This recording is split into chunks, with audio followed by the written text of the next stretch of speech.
آج حالت یہ ہے، ایک انسان اگر کوئی آواز اٹھائے گا اس کو جیل کے اندر بھر دے گا، لیکن مفتی سلمان اظہری کو دیکھ لیجئے آپ، ہمیشہ حق کے لیے آواز بلند کی ہے، آج حالت یہ ہے کہ ان کو جیل کے سلاخوں کے پیچھے ڈال دیا۔ لیکن اگر آج مفتی سلمان اظہری کے ساتھ اگر ہماری پوری قوم ہوتی تو حکومت کو کبھی جرأت نہ ہوتی کہ مفتی سلمان اظہری کو جیل میں بھیجے۔ دیکھیے پورے ہندوستان کے اندر ہمارے حضور کے خلاف کس قدر بکواسیں کی جا رہی ہیں۔ پورے ہندوستان میں آئے دن سوشل میڈیا کھول کر کے دیکھیے، کبھی مذہب اسلام کے خلاف بیان بازی ہو رہی ہے، کبھی ہمارے حضور کی شان میں گستاخی کی جا رہی ہے، طرح طرح کی چیزیں آئے دن پورے ہندوستان کے اندر ہوتی رہتی ہے۔ دیکھیے کہ کسی کو اریسٹ کیا، کسی کو جیل کے سلاخوں کے پیچھے ڈھکیلا نہیں، لیکن آج اگر ہم اور آپ میں سے اگر کوئی آواز اٹھاتا ہے، حق کے لیے آواز بلند کرتا ہے، اس کو جیل کے سلاخوں کے پیچھے ڈھکیل دیتے ہیں۔ لیکن انسان اکیلے اگر لڑے گا تو اکیلے کو جیل میں بھر سکتا ہے، لیکن اگر پوری قوم اگر اس کے لیے یہ ہو جائے تو پوری قوم کو تو جیل میں نہیں بھر سکتا۔ اس کے اندر اتنی ہمت نہیں ہے، اس کے اندر اتنی سکت نہیں ہے کہ وہ پوری قوم کو جیل کے سلاخوں کے پیچھے بھیج دے۔ اس لیے میرے پیارے، اگر کوئی آواز بلند کرتا ہے تو اس کا ساتھ دیجیے، آپ اس کو کہیے کہ آپ اگر قائدانہ رول ادا کر رہے ہیں، اگر آپ لیڈر ہیں تو آپ کے پیچھے پیچھے ہم ہیں۔ اگر آپ کو کچھ ہوتا ہے، آپ کو اگر کسی قسم کی کوئی تکلیف پہنچائی جاتی ہے، اس میں صرف آپ نہیں ہوں گے، آپ سے پہلے ہم آگے آنے کے لیے تیار ہیں۔ آج دنیا کے اندر یہ حالات ہے، مسلمانوں کے ساتھ جو یہ سوتیلا پن کیا جا رہا ہے، مسلمانوں کے ساتھ یہ جو دوگلا پن کر رہی ہے آج کی حکومت چاہتی ہے کہ آپ کو آپ کے مساجد سے، آج کی حکومت چاہتی ہے کہ آپ کو آپ کے مساجد سے، آپ کے مدارس سے، آپ کے مکاتب سے، آپ کے قبرستان سے دور کرے۔ اس لیے وہ وقت امینڈمنٹ والی بل لے کے آنا چاہ رہی ہے۔ ان کا مقصد کوئی اچھا مقصد نہیں ہے، وہ ان کی سازش کوئی اچھی سازش نہیں ہے۔ اس لیے کہ 3-4 دن پہلے میں نے دلی کے ایک اخبار میں پڑھا کہ حالت یہ ہے کہ ایک لڑکا ہے، اس کے باپ کی لاش گھر میں رکھی ہوئی ہے، لیکن اس کے پاس اتنی زمین میسر نہیں ہے، اس کے پاس اتنی زمین نہیں ہے کہ وہ اپنے باپ کو دفن کر سکے۔ وہ بچہ اپنے باپ کی لاش کو گھر میں رکھ کر رو رہا ہے، اس لیے کہ اس کے پاس اتنے پیسے نہیں ہیں، اتنے روپے نہیں ہیں کہ وہ دلی جیسی سرزمین پر زمین خرید کر کے اپنے باپ کو جو ہے دفن کر سکے۔ میرے پیارے، ہمارے آباء و اجداد نے مساجد کے لیے، مدارس کے لیے، مکاتب کے لیے، قبرستان کے لیے، عیدگاہ کے لیے، ہماری فلاح و بہبود کے لیے 12,000 بلین سے زیادہ کی جائیداد وقف کی تھی، تاکہ ہماری آنے والی نسلیں اچھے سے زندگی گزار سکے، تاکہ ہماری آنے والی نسل خوش و خرم ہو کر زندگی گزار سکے، تاکہ ہماری آنے والی نسلوں کو اپنے باپ کو دفن کرنے میں کسی قسم کی کوئی پریشانی نہ ہو، تاکہ ہماری آنے والی نسلوں کو کسی قسم کی نماز پڑھنے میں کوئی دقت نہ ہو، دفن کرنے میں کوئی دقت نہ ہو، مکتب میں تعلیم حاصل کرنے میں کوئی دقت نہ ہو۔ لیکن آج کی حکومت جس طرح ان لوگوں نے طلاق ثلاثہ بل کو پاس کر کے مسلمانوں کو ان کے عقیدوں سے دور کرنے کی ناپاک کوشش کی، اسی طرح آج کی حکومت چاہتی ہے کہ مسلمانوں کو ان کے مساجد سے روک دیا جائے، مسلمانوں کو ان کے مکاتب سے روک دیا جائے، مسلمانوں کو ان کے مساجد، مکاتب، قبرستان، عیدگاہ سے روک دیا جائے۔ ایک وقت ایسا آئے گا کہ ہم لوگوں کو مسجد میں نماز پڑھنے کے لیے ان سے پرمیشن لینی پڑے گی۔ ایک وقت ایسا آئے گا کہ قبرستان میں دفن کرنے کے لیے ہمیں ان سے اجازت لینی پڑے گی۔ ایک وقت مسلمانوں کے ساتھ ایسا آنے والا ہے کہ مدارس میں پڑھنے کے لیے ان سے پرمیشن لینی پڑے گی۔ نہیں میرے پیارے، اٹھو مسلمانوں، اپنے خون کے طاقت کو دکھاؤ۔ میں یہ نہیں کہتا کہ آپ جا کر کے کسی کے گھر کو پھوڑو، میں یہ نہیں کہتا کہ آپ جا کر کسی کو تکلیف پہنچاؤ، اس لیے کہ مذہب اسلام اس چیز کی اجازت نہیں دیتا۔ میں آپ سے کہنا چاہتا ہوں، اٹھو نوجوانوں، بیدار ہو جاؤ، اپنے حق کی لڑائی لڑو، اور حکومت ہند کو یہ کہو کہ ہم مسلمان جو ہے اتنے لاچار نہیں ہیں، ہم مسلمان اتنے مجبور نہیں ہیں، ہم مسلمان اتنے بے بس نہیں ہیں۔ آج بھی ہمارے خون میں گرمی ہے، ہم بھی آج بھی اپنے حق کی لڑائی لڑنا جانتے ہیں۔ اگر تم ہماری جائیداد کے ساتھ کھلواڑ کرو گے، اگر तुम हमारे मसाजिद के साथ खिलवाड़ करोगे, अगर तुम हमारे मकातिब के साथ खिलवाड़ करोगे, अगर तुम हमारे मदारिस के साथ खिलवाड़ करोगे, हम इस चीज को कभी कबूल नहीं करेंगे, हम तुमको तुम्हारे मकसद में कभी कामयाब नहीं होने देंगे। इसलिए कि मुसलमान तो वो है कि जब रसूल पाक सल्लल्लाहु अलैहि वसल्लम ने शबे ज़ुफ़ाफ़ है, सुहाग रात है, जब इरशाद फरमाया कि चलो जंग के मैदान में निकलना है, सहाबे किराम रिज़वानुल्लाह ताला अलैहिम अजमईन ने यह न देखा कि आज मेरी शबे ज़ुफ़ाफ़ है, यह न देखा कि आज मेरी सुहाग रात है, आज बीवी से मिलने की पहली रात है, मैं जंग में नहीं जाऊंगा, मैं जिहाद करने के लिए नहीं जाऊंगा। जैसे ही हमारे रसूल ने हुक्म दिया कि चलो जिहाद पे निकलना है, जैसे ही हमारे रसूल ने हुक्म दिया कि चलो जंग पे निकलना है, तो उसी वक्त फौरन तैयार हो गए। कहे अपनी बीवी से यह कहने लगे कि अगर अल्लाह ने हयात रखी, जंग से अगर सही व सालिम बच के आ गया तो दोबारा मिल लेंगे, लेकिन आज अल्लाह के रसूल का बुलावा आया है। ए उम्मत मुस्लिमा, आज मजहब इस्लाम तुमसे मुतालबा कर रहा है कि किसी के जान मारने की बात नहीं कर रहा हूं मैं, किसी के माल छीन की बात नहीं कर रहा हूं मैं, किसी को तकलीफ देने की बात नहीं कर रहा हूं, बल्कि आज अपने हक के लिए लड़ाई लड़ो।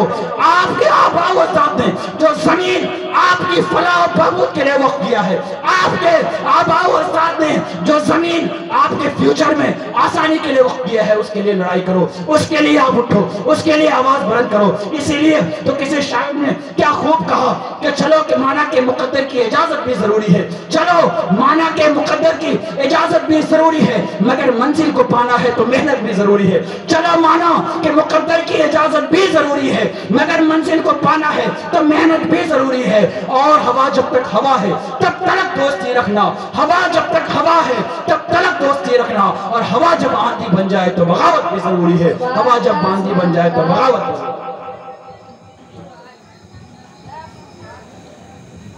मेरे प्यारे, कब तक हम लोग सोते रहेंगे?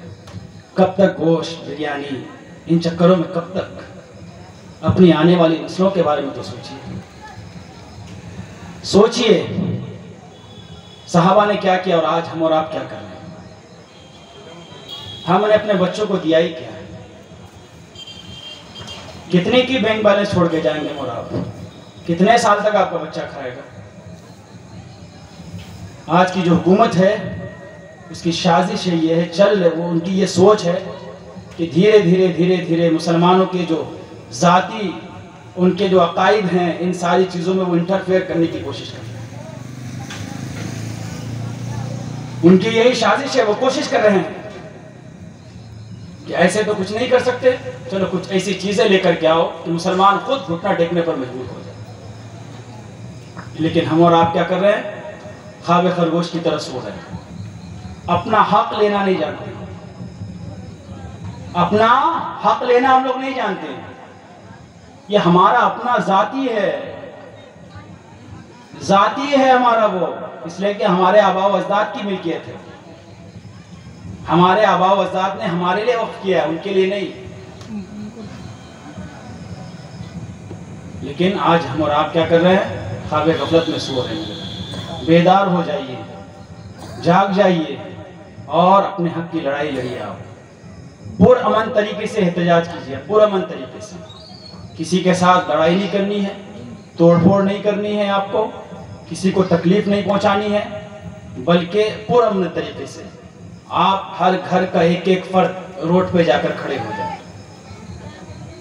जब हुकूमत का कोई फर्द आपसे पूछे कि आप लोग क्यों रोड पे खड़े हो, तो उनसे आप कहिए कि हम अपने हक के लिए खड़े हैं, हम अपने जायज हक के लिए खड़े हैं, इसलिए कि हुकूमत को कोई हक नहीं पहुंचता कि वो हमारी जायदाद पे नाजायज कब्जा करे। हम उनसे उनकी जायदाद और जमीन का मुतालबा नहीं कर रहे, बल्कि हमारा जो जाती हक है, हमारे आबा व अजदाद की जो मिल्कियत है, हम वो उनसे मुतालबा कर रहे हैं। ये पुरअमन तरीके से एहतजाज दर्ज कराइए, इसलिए कि लोगों की जो नीयत है ना, ये बहुत खराब है। आज हालत ये है, एक इंसान अगर कोई आवाज उठाएगा उसको जेल के अंदर भर देगा, लेकिन मुफ्ती सलमान अजहरी को देख लीजिए आप, हमेशा हक के लिए आवाज बुलंद किए, आज हालत यह है कि उनको जेल के सलाखों के पीछे डाल दिया। लेकिन अगर आज मुफ्ती सलमान अजहरी के साथ अगर हमारी पूरी कौम होती तो हुकूमत को कभी जुर्रत न होती कि मुफ्ती सलमान अजहरी को जेल में भेजे। دیکھیے پورے ہندوستان کے اندر ہمارے حضور کے خلاف کس قدر بکواسیں کی جا رہی ہیں۔ پورے ہندوستان میں آئے دن سوشل میڈیا کھول کر کے دیکھیے، کبھی مذہب اسلام کے خلاف بیان بازی ہو رہی ہے، کبھی ہمارے حضور کی شان میں گستاخی کی جا رہی ہے، طرح طرح کی چیزیں آئے دن پورے ہندوستان کے اندر ہوتی رہتی ہے۔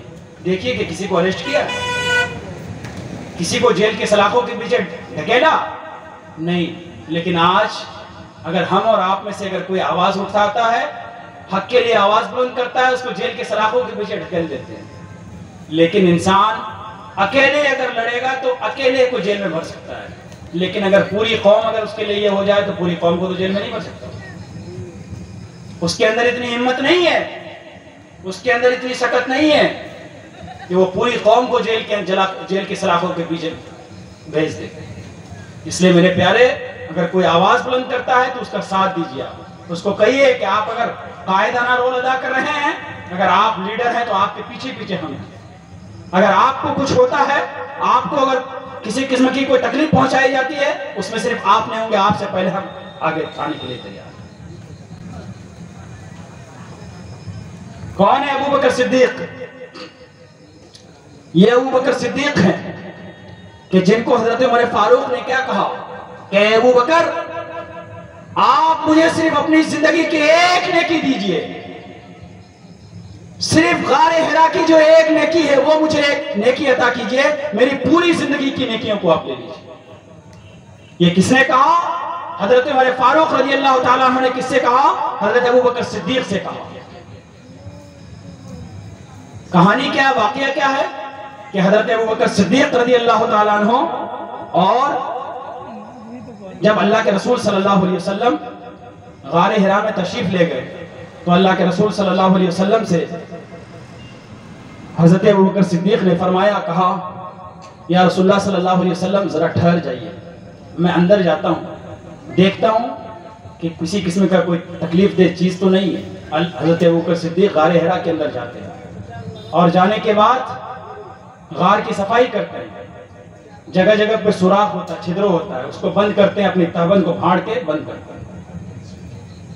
جتنے سوراخ تھے سارے سوراخ کو حضرت ابو بکر صدیق نے بند کر دیا، لیکن ایک سوراخ رہ جاتا ہے۔ وہ سوراخ میں کیا کرتے ہیں؟ حضرت ابو بکر صدیق اپنے زانو مبارک کو بچھا دیتے ہیں اور اللہ کے رسول صلی اللہ علیہ وسلم سے فرماتے ہیں، یا رسول اللہ صلی اللہ علیہ وسلم تشریف لائیے۔ اللہ کے رسول صلی اللہ علیہ وسلم تشریف لے جاتے ہیں اور لے جانے کے بعد حضرت ابو بکر کے زانو اقدس پر آرام فرمانے لگتے ہیں۔ ایک سوراخ جو باقی رہ جاتا ہے، حضرت ابو بکر صدیق رضی اللہ تعالیٰ عنہ اپنے پاؤں کی انگلی سے اس کو ڈھک کر کے رکھتے ہیں۔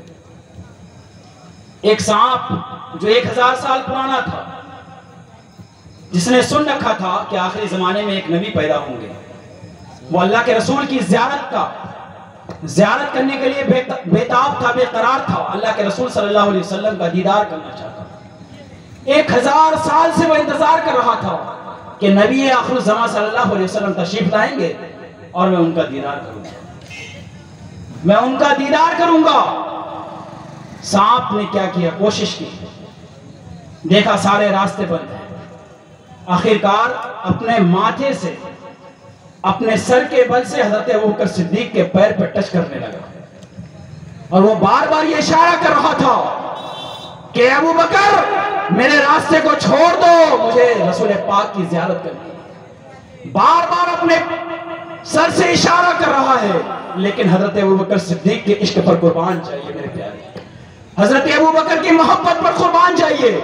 سانپ بار بار اپنے ماتھے سے اشارہ کر رہا ہے اور کہہ رہا ہے ابو بکر مجھے بھی حضور کی زیارت کرنی ہے، میرا راستہ چھوڑ دے۔ حضرت ابو بکر صدیق کی محبت پر قربان جائیے، حضرت ابو بکر صدیق اپنا پیر نہیں ہٹا رہے، اس لیے کہ اگر پیر اٹھائیں گے اللہ کے رسول صلی اللہ علیہ وسلم جو آرام فرما رہے ہیں، اللہ کے رسول صلی اللہ علیہ وسلم کی نیند میں خلل واقع ہو جائے گا۔ آخرکار وہ سانپ جو 1000 سال سے نبی کی زیارت کے لیے بےتاب تھا، وہ سانپ جو 1000 سال سے نبی کے دیدار کے لیے بے چین تھا، بے قرار تھا، آخرکار اس نے حضرت ابو بکر صدیق کے پیر کو ڈس لیا۔ حضرت ابو بکر صدیق اس کے सांप ने डसा लेकिन अपने पैर को नहीं हटा रहे हैं। पूरा जहर उनके पूरे जिस्म के अंदर फैल गया। जब हजरत अबू बकर सिद्दीक बेचैन हो गए, बेकरार हो गए, फिर भी अपने पैर को नहीं हटा रहे हैं। क्यों? इसलिए कि वो चाहते हैं कि अगर मैंने अपने पैर को हटा दिया तो अल्लाह के रसूल की नींद में खलल वाक़ हो जाएंगे। आखिरकार जब उनकी बेचैनी बढ़ गई, आखिरकार जब उनकी बेकरारी बढ़ गई, आखिरकार जब असर जहर का असर बहुत ज्यादा पूरे जिस्म में फैल गया, हज़रत अबू बकर सिद्दीक के आंख से आंसू टपक पड़ते हैं। जब वो आंसू रुखे मुस्तफा पर पड़ते हैं, जब वो आंसू चेहरे मुस्तफा पर पड़ते हैं, तो हुजूर अकरम सल्लल्लाहु अलैहि वसल्लम बेदार हो जाते हैं और पूछते हैं, ए अबू बकर बता हुआ क्या है? हज़रत अबू बकर सिद्दीक रज़ी अल्लाह ताला अन्हु पूरा माजरा बयान करते हैं, पूरा वाक़या बयान करते हैं। अल्लाह हज़रत अबू बकर सिद्दीक फरमाते हैं, ए रसूल कायनात सल्लल्लाहु अलैहि वसल्लम, मुझे एक जहरीला सांप ने डस लिया है। अल्लाह के रसूल सल्लल्लाहु अलैहि वसल्लम वो अपने लुआब दुहन को निकालते हैं और निकालने के बाद उस जगह पे, जिस जगह पे सांप ने डसा था, अल्लाह के रसूल सल्लल्लाहु अलैहि वसल्लम अपने लुआब दुहन को निकालकर उस जगह पे लगा देते हैं। जैसे ही अल्लाह के रसूल सल्लल्लाहु अलैहि वसल्लम ने हज़रत अबू बकर सिद्दीक के उस जख्म पे अपने लुआब दुहन को लगाया, हज़रत अबू बकर सिद्दीक को फौरन आराम मिल जाता है। मेरे प्यारे बीच कुर्बान चाहिए हज़रत अबू बकर सिद्दीक की मोहब्बत पर कि एक जहरीला सांप है जो बार बार उनको ये इशारा कर रहा है कि अबू बकर अपने पैर को हटाओ, मैं बेकरार हूँ, मैं बेचैन हूँ, मैं बेताब हूँ, मैं रसूल की ज़ियारत करना चाहता हूँ। लेकिन हज़रत अबू बकर इसलिए उम्मीद पर नहीं पैर को हटा रहे हैं कि अगर मैंने अपने पैर को हटा लिया, अगर मैंने अपने पैर को हटा लिया, अल्लाह के रसूल बेदार हो जाएंगे, अल्लाह के रसूल जाग जाएंगे। मेरे प्यारे हज़रत अबू बकर सिद्दीक रसूल पाक की मोहब्बत में जब वो अपने पैर को नहीं हटा रहे हैं, हम और आप कैसे आशिक रसूल हैं कि मुअज्जिन दिन के अंदर और रात के अंदर 5 बार हय्या अला सलाह और हय्या अल फलाह की सदाएं देता है, लेकिन हम और आप अपने घर में बैठकर सो रहे होते हैं। हम लोग को ये फुर्सत नहीं मिलती कि जाएं और जाकर अपने दिल को सुकून पहुंचाए, अपने दिल को, कल्बो जिगर को राहत पहुंचाए। इसलिए कि अल्लाह के रसूल ने एक हदीस में इरशाद फरमाया, अस्सलातु मिराजुल मोमिनीन, कि नमाज मोमिन की मिराज है। दूसरी हदीस में इरशाद फरमाया कि नमाज मेरी आंखों की ठंडक है। एक हदीस में इरशाद फरमाया, इन्ना अव्वला मा युहासबु बिही अब्दु यौमल क़यामह बिसलातिही, कि बेशक क़यामत के दिन सबसे पहले अगर इंसान से किसी चीज के बारे में पूछा जाएगा तो उसकी नमाज के बारे में पूछा जाएगा कि वो बंदा दुनिया में नमाज पढ़ता था कि नहीं। इसलिए कि अगर वो बंदा अगर दुनिया में नमाज पढ़ेगा तो बाकी सारे अमाल तो ठीक होंगे। अगर वो बंदा नमाज नहीं पढ़ेगा उसी वक्त उसका चैप्टर क्लोज कर दिया जाएगा, उसी वक्त उसका चैप्टर बंद कर दिया जाएगा, उसी वक्त उसको जहन्नम में डाल दिया जाएगा। मेरे प्यारे, अगर आप चाहते हैं कि अल्लाह तबारक व तआला आपको जहन्नम की सजा झेलने के बाद जन्नत में डाले, मेरे प्यारे अगर आप चाहते हैं कि अल्लाह तबारक व तआला आपको अव्वल ओहला में अगर जन्नत में डाले तो आपको नमाज अदा करनी पड़ेगी। बस इसी गुफ्तगू के साथ, इसी चंद बातों के साथ मैं अपनी गुफ्तगू खत्म करता हूँ इसलिए कि अल्लाह तबारक व तआला ने कुरान पाक में इरशाद 4 चीजें इरशाद फरमाई कि अगर तुम कामयाबी चाहते हो, अगर तुम फलाह चाहते हो, अगर तुम निजात चाहते हो तो अल्लाह तबारक व तआला ने 4 चीजें इरशाद फरमाई। इन्नल इंसाना उसके अंदर 4 चीजें, इल्लल लदीना आमनू व अमिलुस सालिहात व तवासौ बिल हक व तवासौ बिस सब्र, कि अगर ए मोमिनो, ए मुसलमानों, अगर तुम कामयाबी हासिल करना चाहते हो तो 4 चीजों का दामन पकड़ लो। कुरान ने फरमाया इल्लल लदीना आमनू, पहली चीज जो लोग ईमान लेकर आए, दूसरी चीज जिन लोगों ने नेक अमाल किए, तीसरी चीज जिन्होंने व तवासौ बिल हक, जिन्होंने हक का साथ दिया, चौथी चीज जिन्होंने सब्र का दामन पकड़ के रखा। मेरे प्यारे, अगर आप चाहते हैं कि अल्लाह तबारक व तआला आपको अव्वल ओहला में जन्नत में दाखिल करे तो 4 चीजों पर अमल करना पड़ेगा। ईमान, अमल साले, तवासी बिल हक और तवासी बिस सब्र। और अगर आपने इन 4 चीजों पर अमल नहीं किया, इन 4 चीजों के मुताबिक अगर आपने जिंदगी नहीं गुजारी तो यकीन जानिए कि आपका और हमारा हश्र ये होगा कि पहले अल्लाह तबारक व तआला हमको जहन्नम में डालेगा और जहन्नम में एक अरसे तक हम चलेंगे। हमारी हालत ये हो जाएगी कि हम कोयले की तरह राख हो जाएंगे। उसके बाद फिर जब अल्लाह तबारक व तआला चाहेगा तो हमें जन्नत में दाखिल करेगा। तो मेरे प्यारे, अगर चाहते हैं कि कल क़यामत के दिन हज़रत अबू बकर सिद्दीक के साथ हो, अगर चाहते हैं कि कल क़यामत के दिन हमारे फारूक के साथ हो, अगर चाहते हैं कि कल क़यामत के दिन उस्मान गनी के साथ हो, अगर चाहते हैं कि कल क़यामत के दिन अली मुर्तज़ा के साथ हो, अगर चाहते हैं कि कल क़यामत के दिन हज़रत अबू हुरैरा के साथ हो, अगर चाहते हैं कि कल क़यामत के दिन हज़रत उस्मान गनी के साथ हो, अगर चाहते हैं कि कल क़यामत के दिन हज़रत हसन बिन साबित के साथ हो, अगर चाहते हैं कि कल क़यामत दिन सहाबे किराम के साथ हो तो आपको जन्नत अगर हासिल करना चाहते हैं तो आपको नमाज पढ़नी पड़ेगी। और अगर आपने नमाज नहीं पढ़ी तो यकीन जानो कि आपका और हमारा हश्र उनके साथ होगा जो दुश्मनाने रसूल होंगे। आपका और हमारा हश्र उतबा के साथ होगा, आपका और हमारा हश्र उतैबा के साथ होगा, आपका हमारा हश्र शद्दाद के साथ होगा, आपका हमारा हश्र शदीद के साथ होगा, बल्कि आपका और हमारा हश्र अबू जहल के साथ होगा, अबू लहब के साथ होगा, फिरौन के साथ होगा, हामान के साथ होगा। बल्कि जितने भी दुश्मनाने रसूल हैं वो बेनमाजियों के साथ में खड़े होंगे। और जो लोग नमाज पढ़ते हैं उनको उमर फारूक की सोबत मिलेगी, उस्मान गनी की संगत मिलेगी, वली मुर्तजा की सोबत मिलेगी, हजरत हसन बिन साबित की सोबत मिलेगी, हजरत अली की सोबत मिलेगी। मेरे प्यारे, फैसला आपको करना है कि आप किसकी बिरादरी में जाना चाहते हैं। फैसला आपको करना है कि आप किसकी टोली में रहना चाहते हैं। फैसला आपको करना है कि आप किसकी टीम में रहना चाहते हैं। मैं आपसे कुछ नहीं कहूंगा, अल्लाह ने आपको अक्ल व खिरत से नवाजा है। बल्कि इंसान और जानवर के अंदर फर्क ही तो यही है कि इंसान उस चीज का नाम है जो अक्ल व खिरत का मजमूआ है, और जानवर वो है जिसको अल्लाह तबारक व तआला ने अक्ल से नहीं नवाजा है। मैं